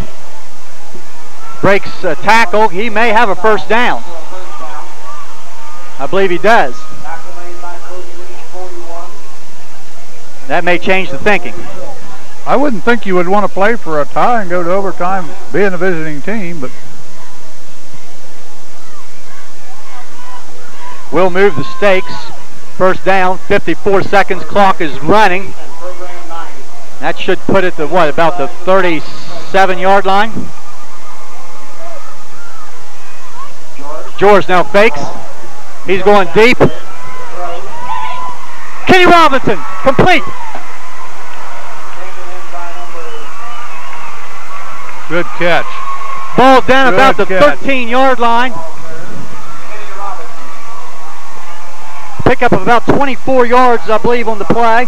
Now we're moving with a little more urgency. 37 seconds left. Ball at the 13-yard line. And now Monroe Central will spend a timeout. I believe they have one left with 37 seconds left. Counting the interception by Ishii and the return that was canceled out by the penalty, this would be about the fourth time Monroe Central has been down in this end of the field in the game and have not been able to put any points on the board yet. You remember back, Chuck, a couple years ago when the Seminoles struggled through that 2-8 season, they came down here, played Shenandoah extremely well, scored with about 3 minutes left in the game, and you see Shenandoah drive down and score on this end of the field with about 30 seconds left and pulled out a win. Yes, they did, and throwed some long passes to do that. They had a good quarterback and some good receivers back then, too. Last year, of course, Shenandoah winning 7-0 on a defensive touchdown. If you go back to 3 years ago at Monroe Central, was an overtime game won by Monroe Central. So over the years, these teams get together and give the fans their money's worth. They certainly do. But now, 37 seconds left. No score. Seminoles will have the ball on the Shenandoah 13-yard line. And I've not been keeping track, but I believe one timeout remaining. This end of the field getting pretty chewed up. Reverse. Conrad trying to get to the outside. He's to 10. He's to the 5. Stays on his feet inside the 5. He's going to be short of the first down. Clock still running. They'll put the ball at the 4.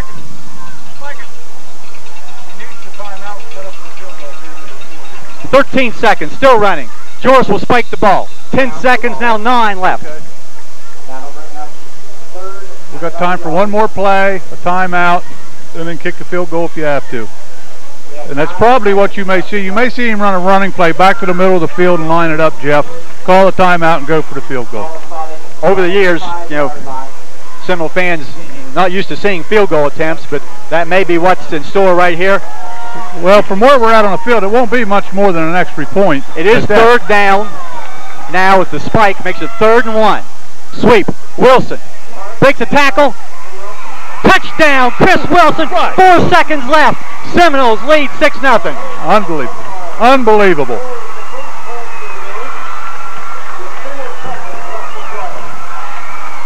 Only a fitting end, Jeff, for a ball game that was played as well as this game was tonight in these conditions.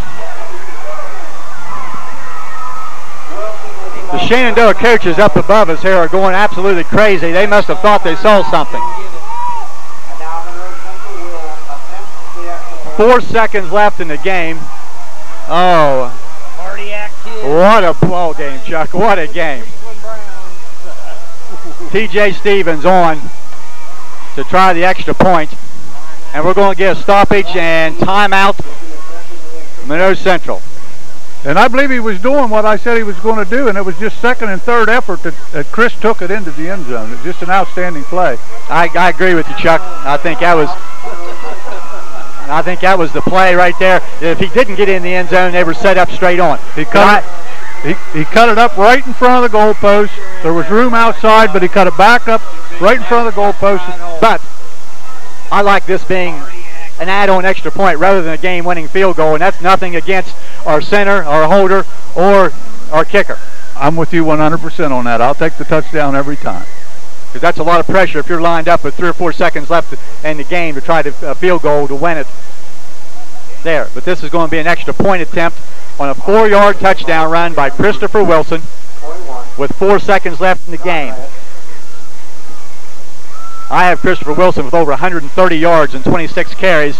The mud really has probably slowed him down, but he's done an excellent job to take away a couple of fumbles that have happened.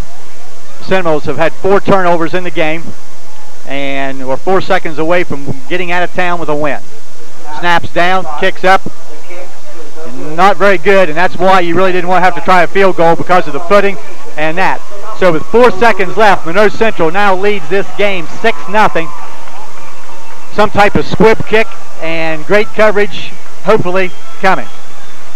Yes, I definitely kicked the ball on the ground.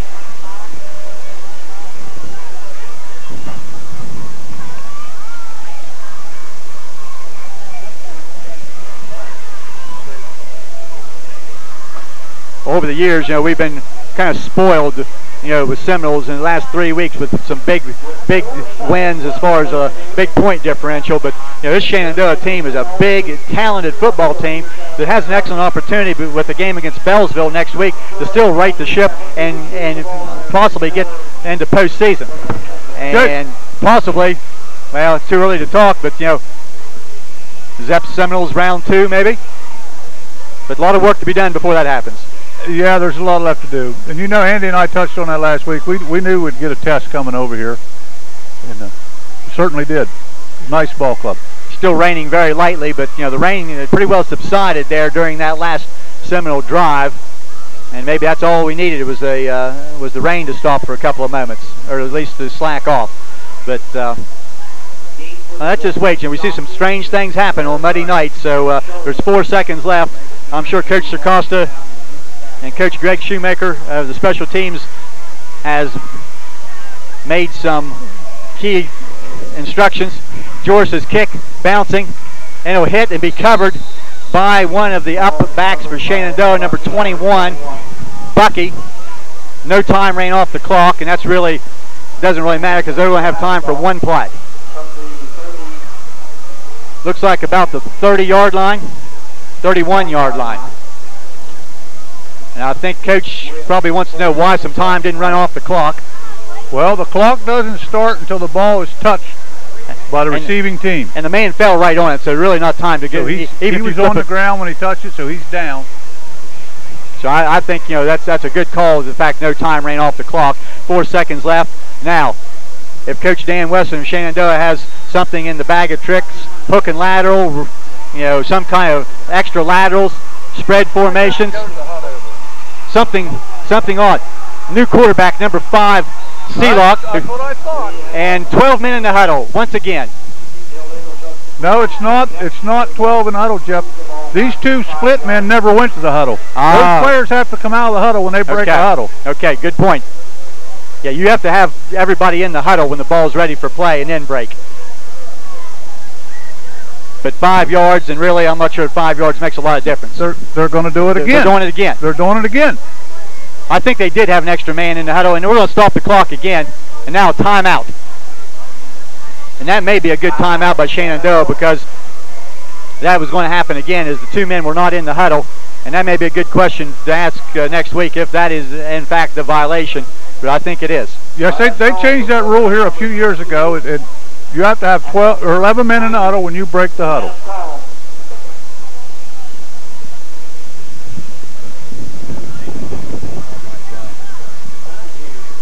How long has it been since that Chris Wilson touchdown? Seems like an eternity, and we haven't had a play yet. The clock's still on 4 seconds. And let's also mention the fact that Shenandoah will be throwing the ball into the wind, which still is considerable.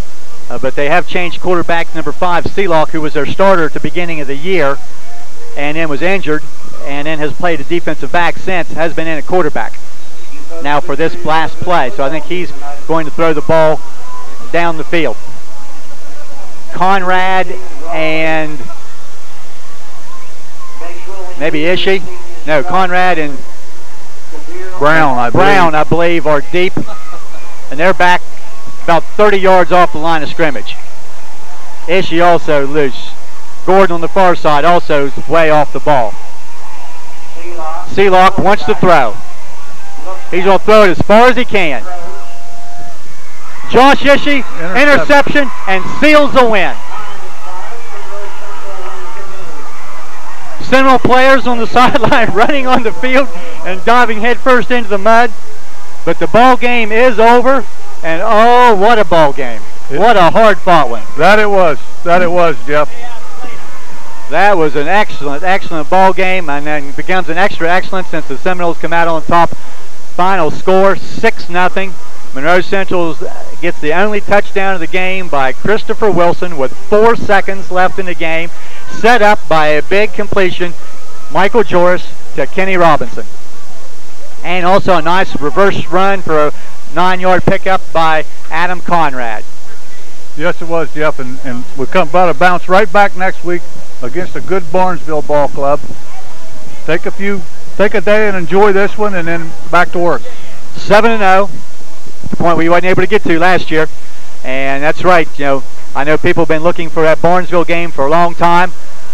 Unless the weather created some real problems, I would look for the Shamrocks to also be 7-0. A matchup of the unbeatens as it was 3 years ago at Barnesville. And I think there'll be a few people show up. I would say you're right. Well, I'll be there. That's pretty much it for tonight from a very windy and rainy Shenandoah High School. The Seminoles extended, but come through in the last moments on a touchdown with 4 seconds left. Final score, Monroe Central 6, Shenandoah nothing. We'll see you next week.